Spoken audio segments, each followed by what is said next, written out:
यीशु में सबकी सलामती हो। थोड़ी सी आवाज खोल।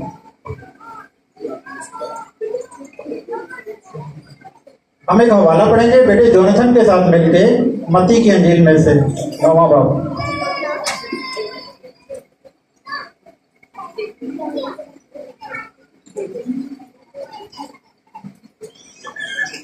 मत्ती की अंजील 9वां बाब और उसकी 13वीं आयत की हम तलावत करेंगे कलाम मुकद्दस में से। मत्ती की अंजील उसका 9वां बाब और उसकी 13वीं आयत। मगर तुम जाकर उसके मायने दरियाफ्त करो कि मैं कुर्बानी नहीं बल्कि रहम पसंद करता हूँ, क्योंकि मैं रास्तबाजों को नहीं बल्कि गुनहगारों को बुलाने आया हूँ। खुदावंद का कलाम पढ़े जाने सुनो। खुदावंद का शुक्र हो। सब बैठ सकते हैं।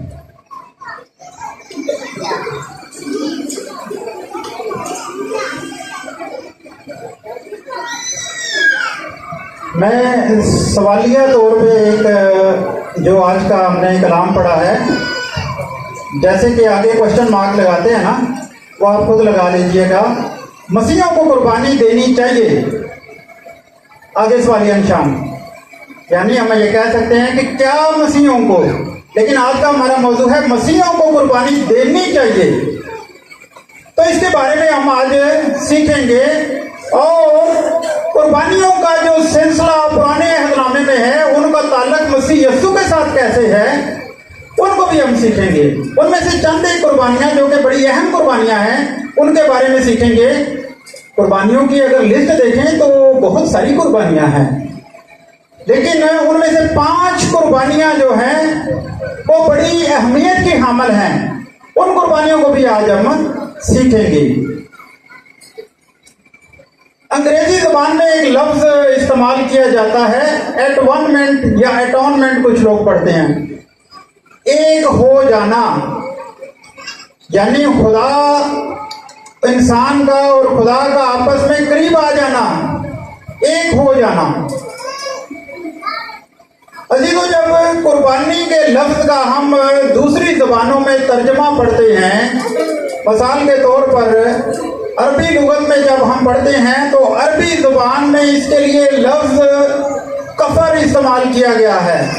कुफर नहीं बल्कि कफर। कफर का मतलब होता है ढांप देना, पर्दा डाल देना।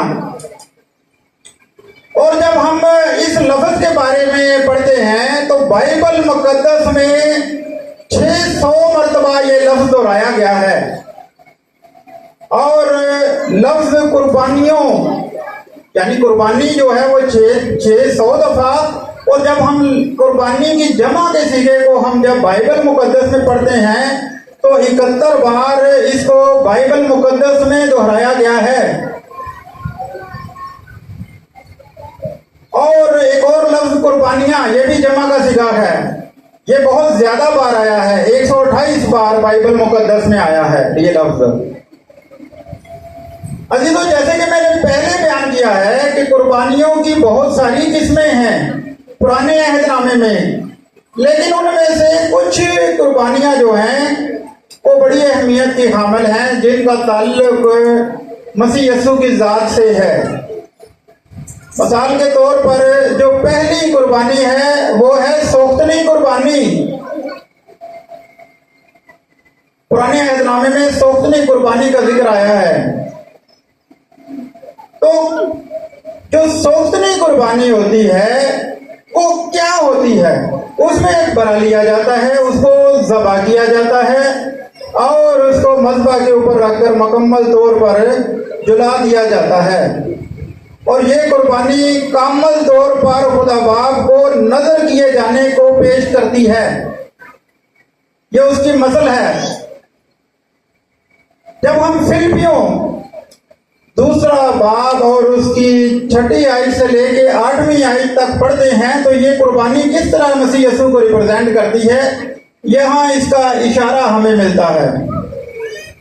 फिलिपियों 2 बाब की 6ठी आयत में लिखा है, उसने अगरचा खुदा की सूरत पर था, खुदा के बराबर होने को कब्जा में रखने की चीज ना समझा, बल्कि अपने आप को खाली कर दिया और खातम की सूरत इख्तियार की और इंसानों के मुशाबा हो गया और इंसानी शक्ल में जाहिर होकर अपने आप को पस्त कर दिया और यहां तक फरमाबरदार रहा कि मौत बल्कि सलीबी मौत दोबारा की।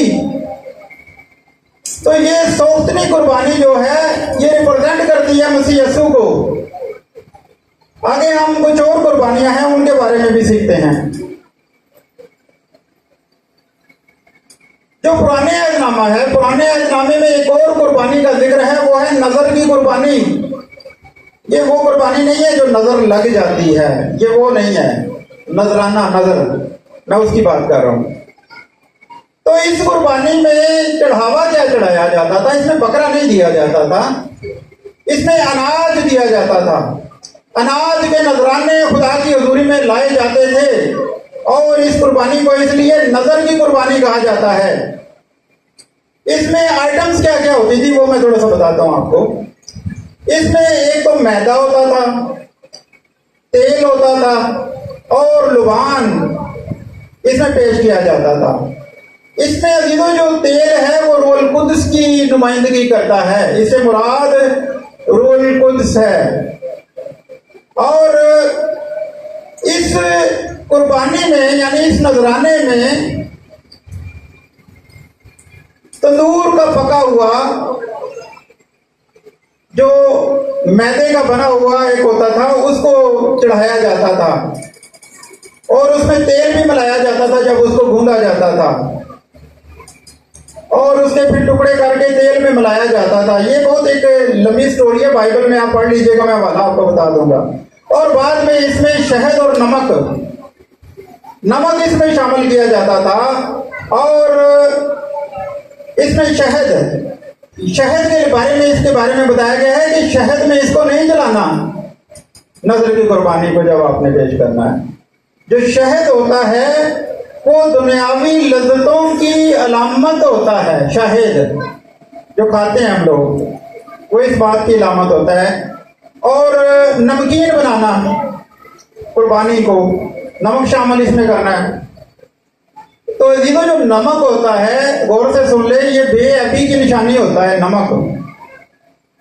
तो अगर आप की जिंदगी नमकीन नहीं है, जैसे कि खुदावंद यीशु मसीह ने कहा है, तो बेफायदा है वो नमक जिसमें मजा ना हो और वो फिर उसको बाहर फेंक दिया जाता है।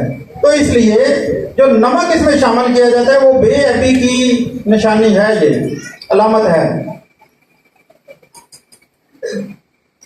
अजीजों जो नजर की कुर्बानी है वो मसीह यीशु के जिस्म में जाहिर होने के बायस कामल अतात का इजहार करती है। और जब हम यूहन्ना की अंजील का 12वां चैप्टर और उसकी 24वीं आयत पढ़ते हैं तो ये नजर की कुर्बानी मसीह यीशु के साथ किस तरह रिलेट होती है इसको हम पढ़ेंगे। यूहन्ना की अंजील 12वां बाब और उसकी 24वीं आयत में यूं लिखा हुआ है, मैं तुमसे सच कहता हूं कि जब तक गेहूं का दाना जमीन में गिरकर मर नहीं जाता अकेला रहता है, लेकिन जब मर जाता है तो बहुत सा फल लाता है। तो ये कलाम मुकद्दस इसकी गवाही देता है नजर की कुर्बानी की। बीज जब बोया जाता है तो वो मर जाता है, लेकिन मरने के बाद वो बहुत सारा फल लाता है और हवा के परिंदे उसके ऊपर बसेरा करते हैं। वैसे कुर्बानी होती क्या है, मैं एक सवाल करना चाहता हूं। मैं एक चीज आपको एक एग्जांपल, एक इसकी डेफिनेशन बताता हूं। कुर्बानी एक ऐसी चीज होती है, कुर्बानी जिसके वसीला से कुर्बानी देने वाला और जिसके हुजूर कुर्बानी दी जाती है वो दोनों बाहम उनका मिलाप हो जाता है, उनकी दूरी खत्म हो जाती है। इसको कहते हैं कुर्बानी। यानी कुर्बानी लेने वाला और देने वाला बाहम एक दूसरे एक नुक्ते पर मुत्तफिक हो जाते हैं।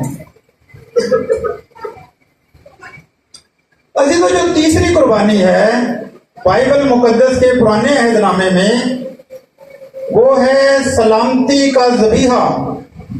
सलामती का ज़बीहा। वैसे बहुत सारी कुर्बानियां हैं जब आप पढ़ेंगे बाइबल, लेकिन उनमें से 5 का जिक्र मैं सिर्फ करूंगा। सलामती के ज़बीहे क्या होते थे?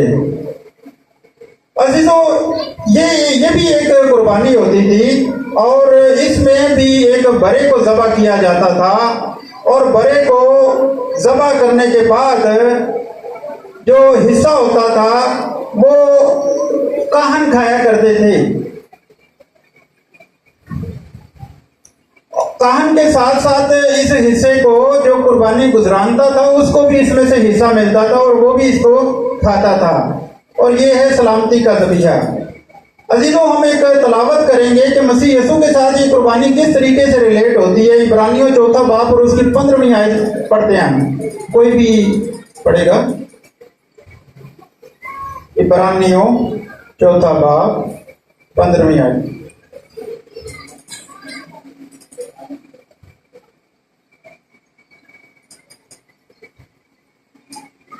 क्योंकि हमारा ऐसा सरदार काहे नहीं जो हमारी कमजोरियों में हमारा हमदर्द ना हो सके, बल्कि वो सब बातों में हमारी तरह आजमाया गया तो भी बेगुनाह रहा।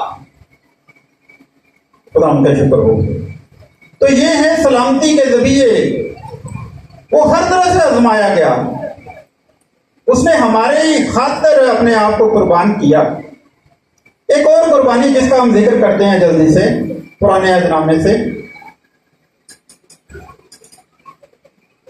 चौथी कुर्बानी जिसका मैं जिक्र करने वाला हूं वो है खता की कुर्बानी। अजीजों, ये जो कुर्बानी होती थी इस कुर्बानी को भी जला दिया जाता था और ये खता की कुर्बानी होती थी और इस कुर्बानी को लश्करगाह से बाहर ले जाकर जलाया जाता था। अजीजों, ये कुर्बानी जो थी फतह की कुर्बानी, ये यौमे कफारा पर दी जाती थी और ये कुर्बानी मसीह यीशु के साथ किस तरह रिलेट होती है कि जिस तरह मसीह यीशु को शहर से बाहर कोहे कलवरी के ऊपर कुर्बान किया गया, तो इस कुर्बानी को भी बाहर ले जाकर जलाया जाता था।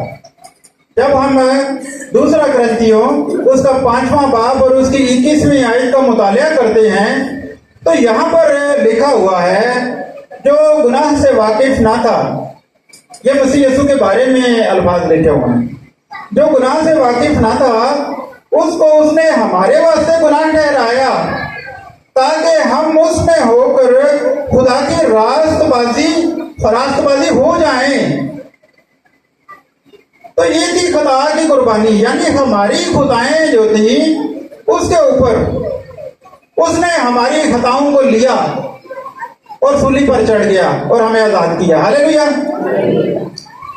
5वीं कुर्बानी जो पुराने अहदनामे में, मैंने पहले आपको बताया कि एक लिस्ट है ज्यादा कुर्बानियों की, लेकिन 5 उसमें से अहम है जिनका मैं जिक्र करने वाला हूं। 5वीं कुर्बानी है जुर्म की कुर्बानी। अजीजों, ये कुर्बानी हर वक्त नहीं दी जाती थी। जब हम पुराने अहदनामे का मुतालिया करते हैं ना, तो ये हर वक्त नहीं दी जाती थी, ये किसी खास मौका पर दी जाती थी। और ये मौका क्या होता था कि जब इसकी जरूरत पड़ती थी तो ही ये कुर्बानी दी जाती थी। और ये कुर्बानी मसीह यीशु को हमारे वकील के तौर पर पेश करती है। कैसे पेश करती है? जब हम पहला यूहन्ना उसका 2 चैप्टर उसकी पहली आयत को पढ़ते हैं तो यहां पर लिखा हुआ है, ऐ मेरे बच्चों, ये बातें मैं तुम्हें इसलिए लिखता हूं कि तुम गुनाह ना करो, और अगर कोई गुनाह करे तो बाप के पास हमारा एक मददगार मौजूद है, यानी मसीह रास्तबाज। जुर्म की कुर्बानी जो है वो मसीह यीशु को एक वकील के तौर पर पेश करती है और मसीह यीशु हमारा मददगार है जो कि हमारी वकालत करता है खुदावंद की हुजूरी में।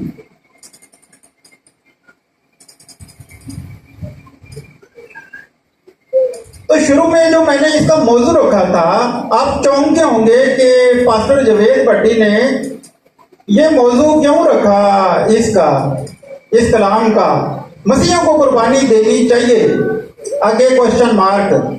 यानी आप दूसरा फिक्रा इसके लिए यूज कर सकते हैं, क्या मसीहों को कुर्बानी देनी चाहिए, क्वेश्चन मार्क। मसीहों को कुर्बानी देनी चाहिए, देनी चाहिए। जो कहते हैं देनी चाहिए हाथ खड़ा करें। अच्छा, जो कहते हैं नहीं देनी चाहिए वो भी हाथ खड़ा करें। जोर जबरदस्ती नहीं है, अपने मन से। जो कहते हैं कि मसीहों को कुर्बानी नहीं देनी चाहिए वो हाथ खड़ा करें। और जो चाहते हैं, चले मैं आपको बताता हूं, मसीहों को कुर्बानी देनी चाहिए। पास्टर साहब भी मेरी तरफ दे रहे हैं, पास्टर मुनीर साहब ने। हालांकि मसीह यीशु ने हमारी कुर्बानी दे दी है, लेकिन फिर भी पास्टर जवेद आपको कहता है कि मसीहों को कुर्बानी देनी चाहिए। अब किन चीजों की आपने कुर्बानी देनी है, ये अभी मैं आपको बताऊंगा। किन चीजों की आपने कुर्बानी देनी है। जब हम माशरे को देखते हैं तो माशरे के अंदर जो गलतियां, कोताहियां, जो गुनाह होते हैं, उनसे आपने उनकी कुर्बानी देनी है। हालेलुया। उसमें से मैं कुछ चीजें बयान करूंगा।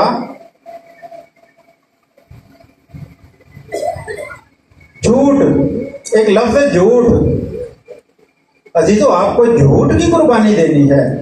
अगर आप झूठ बोलते हैं तो झूठ ना बोलने की कुर्बानी देनी है। यानी उस बात को आपने कुर्बान कर देना है जिससे आपको लज्जत मिलती है। झूठ की कुर्बानी। झूठ अजीजों जब बोला जाता है ना तो ससा दियां नूहां नाल लड़ाइयां हो जांदियां ने एक झूठ की वजह से। और सस भी हकीकत तक नहीं पहुंच पाती ते नूह जड़ी है वो भी उन्होंने भी सही नहीं दसिया जाता और फिर जुदाई पैदा हो जाती है। ये मैंने एक एग्जांपल दी है। जरूरी नहीं है कि सासें ऐसी हों, ससा बड़ियां अच्छियां भी होंदियां ने, ठीक है जी। और मैं यकीन करो औरतों के बारे अगर मैं जड़ी भी गल कर रहा मैं उन औरतों के बारे में कर रहा हूं जो इधर मौजूद नहीं है, नाराज ना होइएगा, जो बाहर हैं उनके बारे में। तो झूठ की कुर्बानी आपको देनी है। मेरे बच्चों, मेरे भाइयों, मेरे बुजुर्गों, आपको झूठ की कुर्बानी देनी है। अगर आपकी जिंदगी में झूठ है तो झूठ जैसी लानत को अपनी जिंदगी से निकालना है। अजीजों को इसलिए आपने निकालना है कि हमारा मसीह यीशु सच्चा है। आपका जवाब हाँ हाँ और ना ना में होना चाहिए। कसम खाकर आपने कोई बात नहीं मनवानी और झूठ को आपने छोड़ना है और उसकी कुर्बानी देनी है। हालेलुया। दूसरी बात, अपने नफ्स को कंट्रोल करना है। नफ्स की कुर्बानी दो। हम चाहते हैं कि हम ये भी हासिल कर लें, वो भी हासिल कर लें, ये भी हमारी जिंदगी में आ जाए, लेकिन कुछ औकात, कुछ वक्त ऐसे भी होते हैं कि हमें इन चीजों से इज्तनाब भी करना पड़ता है। तो इस चीज की भी आपको कुर्बानी देनी पड़ती है और देनी चाहिए इसकी कुर्बानी। अजीजों, आपको एक और कुर्बानी देनी चाहिए। वैसे तो कुर्बानियों की, इन कुर्बानियों की अगर मैं लिस्ट तैयार करूं तो एक लंबी लिस्ट बन जाएगी, जो कि हर संडे को हम सुनते हैं पास्टर साहब से। अपनी जुबान से निकलने वाले गंदे अल्फाज की कुर्बानी दो। बार दफा हम जाने अनजाने में कुछ ऐसे अल्फाज अपनी जुबान से निकाल देते हैं जो कि हमें जेब नहीं देते, जो दूसरों के लिए गमी का बाइस बनते हैं, दूसरों को नाराज कर सकते हैं। वो गंदे अल्फाज, उसमें गाली भी हो सकती है या कुछ और बेहुदा अल्फाज भी हो सकते हैं, या कोई ऐसी जुगत किसी को मार देते हैं कि वो 14 तबक रोशन हो जाते हैं अगले बंदे को। तो जीतो, अपनी जबान से निकलने वाले अल्फाज, जो गंदे अल्फाज हैं, उनकी कुर्बानी दो। अजीजों, झगड़े, गुस्से और फसाद की कुर्बानी दो। मैं इन तीनों को जमा कर दिए ताकि टाइम बच जाए। झगड़े, बाज लोग से पुज के झगड़ा कर देने, पहुंच के वो तो हुंदा कौन है मैं गल करने वाला। अजी तो झगड़ा करना फायदेमंद नहीं है, मेरा नहीं ख्याल। बच्चे बच्चे आपस में झगड़ा कर जाते हैं, लेकिन बच्चों को समझाने की जरूरत है, क्योंकि वो तो नादान है, बच्चे हैं अभी। बड़ों को समझाना चाहिए। और बड़े भी बार दफा बहुत गुस्से में आ जाते हैं और फसाद बर्पा कर देते हैं। अजी तो झगड़े, फसाद और गुस्से की कुर्बानी दो। हम घरेलू स्टोरी देखें ना अगर, तो शोहर चाहता है कि मैं अपनी बीवी से मोहब्बत का इजहार करूं, लेकिन बाज बीवियां ऐसियां तपियां होंदियां ने बच्चियां तो, घर दे कम्मां तो ते अपनियां सारे रिश्तेदारां तो ना नहीं लेंदा उन्हां रिश्तियां दा बहुत। ते अगर शोहर चाहे भी ना कि मैं कोई प्यार की गल अपनी वाइफ नाल कर दियां, अच्छा जी की कर रहे हो, भांडे धो रहे हो, तो कहती है नहीं नहीं भांडे नहीं धोती, बर्तनों खुजली हो रही है, खारिश कर रही है। तो इस तरह के अल्फाज मेरी बहनों, अगर वो अपनी मोहब्बत का इजहार कर रहे हैं तो मोहब्बत से मोहब्बत का जवाब दें आप, तो इससे गुस्सा जो है वो कम होगा। एक औरत थी, वो अपने शोहर को कहती है कि मैं तुहाडे नाल लड़ा ना ते मैं बीमार हो जानी हूं। ये घर घर की कहानी है, अक्सर लड़ाई झगड़े हो भी जाते हैं। पास्टर साहब हंस रहे हैं। मैंने पहले बोला कि ये उन औरतों की कहानी है जो यहाँ मौजूद नहीं है।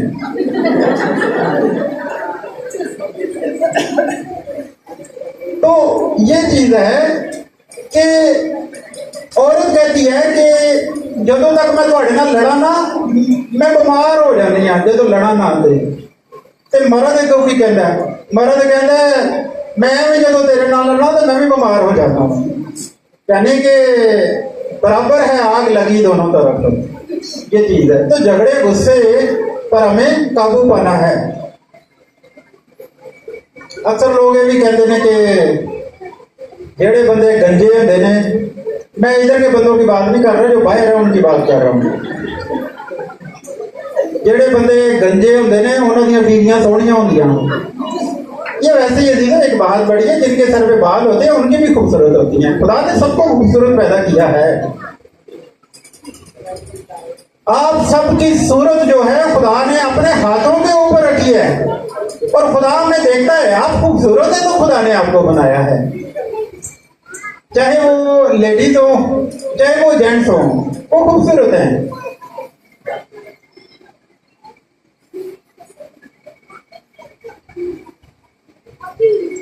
अच्छा, अगली बात, चुगली की कुर्बानी दो।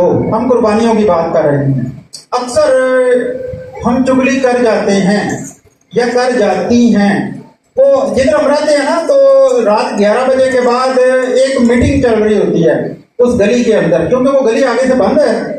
तो जो मोहल्ले की जितनी भी लेडीज हैं, ज्यादातर, सारी तो नहीं, जो कुछ हैं, तो वो वॉक करने के लिए गली में आती हैं। मैं एक मिसाल पेश कर रहा हूं आपको, और ये हकीकत है। और वो वॉक कम करती हैं और मीटिंग ज्यादा करती हैं। चुगली बखीली वो फलाने से बंदे ने ऐ करता हो, उन्होंने नवी गड्डी नहीं ली है, ठीक है, और चलेंगे भी, और जाके फिर वो किधर थक जाती बेचारियां ना, घर के कम्मा तो फिर वाक भी करनी, फिर उस बाद चुगली भी करनी, फिर सारे काम करने, ठीक है जी। बंदा थक ही जाता है बेचारा।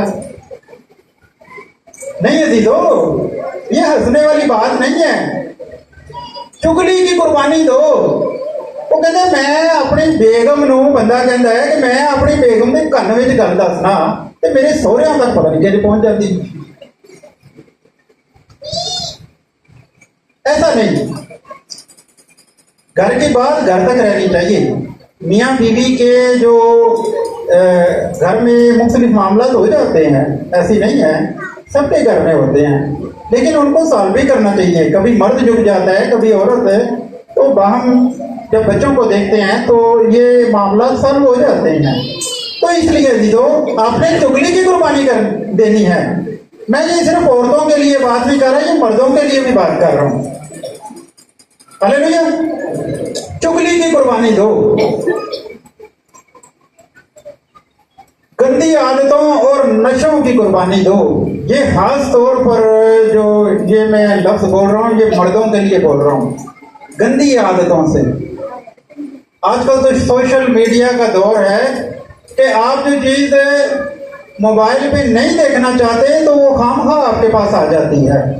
पिछले दिनों में बात कर रहा था AI की, आर्टिफिशियल इंटेलिजेंस की, तो आपके दिमाग के साथ खेलती है। आप जो सोचते हैं वो वही चीज आपको दिखाती है, या जो अल्फाज आपने कहीं पे दोस्तों के साथ दोहराए होते हैं वो वही चीज आपको मोबाइल पे दिखाती है। तो अजीजों, नशों से, गंदी आदतों से, बुरे ख्यालों से, इन चीजों की हमें कुर्बानी देनी चाहिए।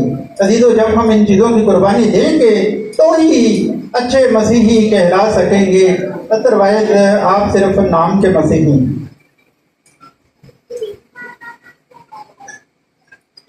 अजीजों, एक और कुर्बानी जो मैं कहना चाहता हूं, जिसका बयान करना बहुत जरूरी है, अपने अंदर की सुस्ती और काहली की कुर्बानी दो।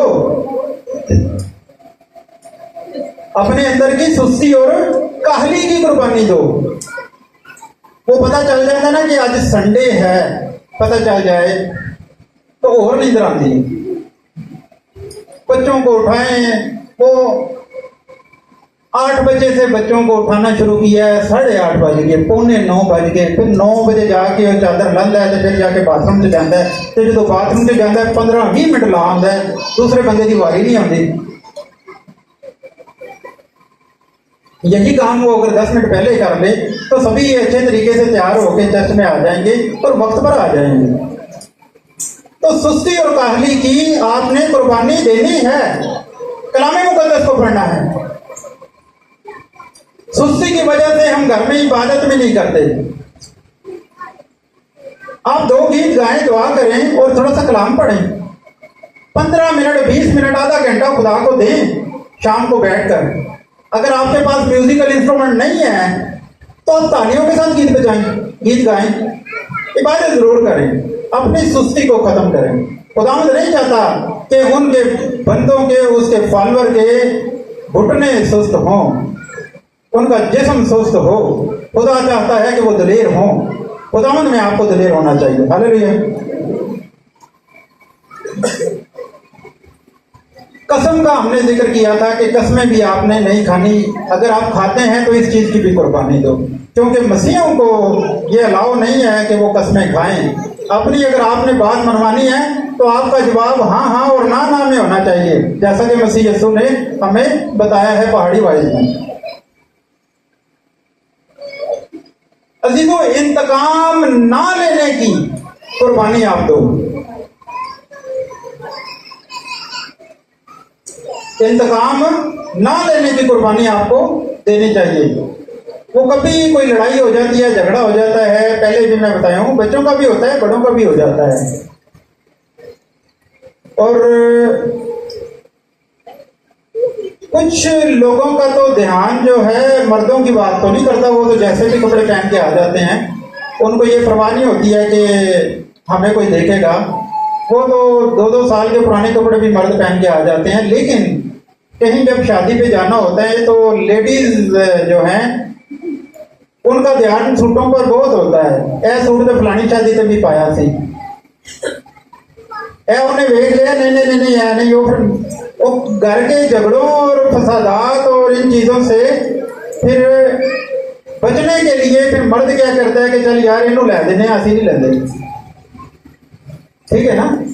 पास्टर साहब हंस रहे। कहानी घर घर की मैंने पहले आपको बताया था, ये बातें जितनी मैं कर रहा हूं वो उन खवातीन की कर रहा हूं जो यहां नहीं है, लेकिन सुनना आपने है। इंतकाम लेना बहुत जरूरी समझते हैं जी। तो इस चीज की आपको कुर्बानी देनी है। वो घर दे विच मेहमान आ जान ना, ठीक है जी, तो घर दे विच मेहमान आ जान तो बंदा जड़ा है वो बीवी नूं कहंदा रहिंदा है, ठीक है जी,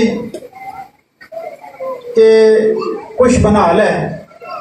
यानी शोहर का तो दिल करेगा ना कि घर में अगर मेहमान आए हैं, और मेहमान भी जो है वो मर्द की तरफ से हैं, यानी औरत के ससुराल की तरफ से मेहमान आए हैं,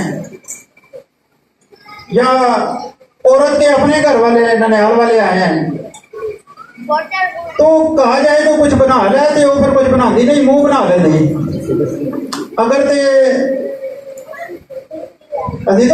अगर तो मर्द की तरफ से आए हो तो मुंह बना लेती है, तो अगर औरत की तरफ से आया हो तो फिर मर्द भी बदला लेता है, इंतकाम लेता है। वो कहता है, औरत कहती है जाओ फिर 12 कुछ ले आओ, वो फिर टैक्सी ले आओ, जल्दी जल्दी उन्होंने भेजो। अजी तो इंतकाम से इज्तनाब करना है, कहने का मकसद ये है। ये मसाले देकर मैं इसलिए समझा रहा हूं कि ये बातें हमारे मुआशरे का हिस्सा हैं। इन चीजों से हमें बाहर निकलना है। इस चीज की आपने कुर्बानी देनी है, इंतकाम नहीं देना। खुश सलूकी के साथ जो मामलात सुलझ जाते हैं वो इंतकाम लेने से नहीं सुलझते। वो घर च जुदाइयां, पिछले दिनों में एक न्यूज पढ़ रहा था, वो बीवी पेके गई है तो पेके बच्चे भी लै गई है तो आई ही नहीं। बंदा गया है घर जाके सोहरे भी मार देता है, बच्चों को भी मार देता है, बीवी को भी मार देता है, क्योंकि वो आई ही नहीं। वो इन्ने प्यार में तेन लेना है तो आ जा। इंतकाम, मैं ये बात इसलिए आपको बता रहा हूं कि इंतकाम बुरी बात है, इसकी आपने कुर्बानी देनी है।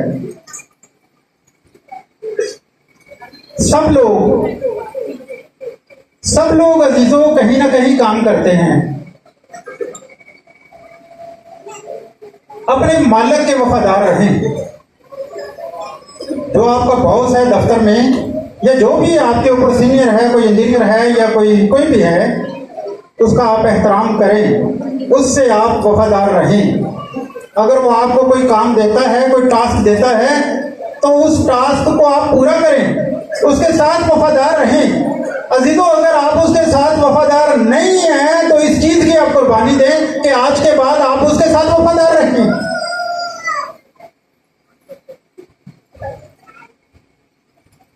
मालिक के साथ आपको वफादार रहना बहुत जरूरी है।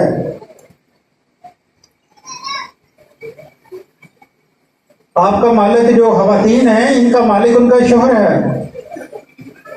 अगर शोहर कोई बीवी को कोई बात कहता है तो फॉलो करना चाहिए रजामंदी के साथ। अगर बीवी के जहन में कोई आइडिया है तो शोहर को जरूर बताए कि इस काम नू इंज ना कर लिए। मैं ये नहीं कहता कि बीवियां गलत मशवरा नहीं देती, हो सकता है बीवियां शोहर से ज्यादा अच्छा मशवरा देती हैं। तो इसलिए ये चीज है कि वफादार रहना है, शोहर को मर्द के साथ रहना है, और शोहर को बीवी के साथ, और बीवी को शोहर के साथ वफादार रहना है। तो अगर आप वफादार नहीं हैं तो आज के बाद आप इस चीज की कुर्बानी दें। वो वैसे भी दो औरतों की तो बह जाना, तो समझ जाओ अगर तो हल्की हल्की गल कर रही है ना तो समझो डाटा ट्रांसफर हो रहा है। वो जियो न्यूज से चल ही रहना। वो कहता कि मैं तो अपनी बीवी ना हल्की जी कन च गल करना, पूरे महल्ले को पता नहीं कि पता लग जाती है करती नहीं। ये हंसने वाली बात नहीं है, ये दुख का लम्हा है। शायद मर्द भी ऐसे करते होंगे। तो ये बात अजीजों अच्छी नहीं है। इन चीजों से आपको इज्तनाब करना है। तो मैंने जो सवाल रखा था कि मसीहों को कुर्बानी देनी चाहिए,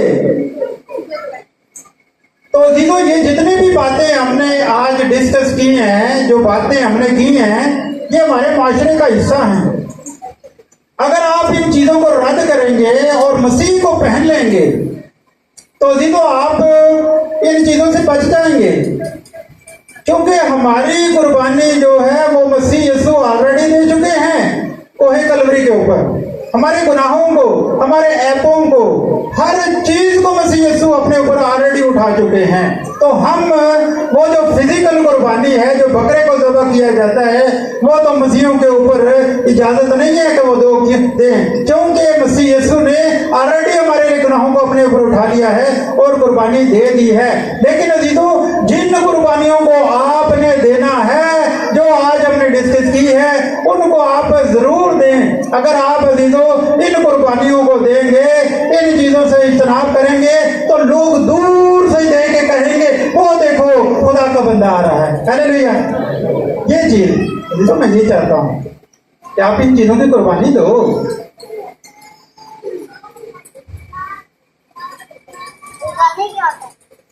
हाथ उठाएं सभी, दाएं हाथ, बहने, बेटे, बुजुर्गों, मैं भी दाना हाथ उठाता हूं और आज से खुदा के साथ ये वादा करें कि जितने भी पॉइंट फसाद, झगड़े, इंतकाम के, चुगली के और जितने भी पॉइंट हमने डिस्कस किए हैं, इनसे आपने आज के बाद इज्तनाब करना है।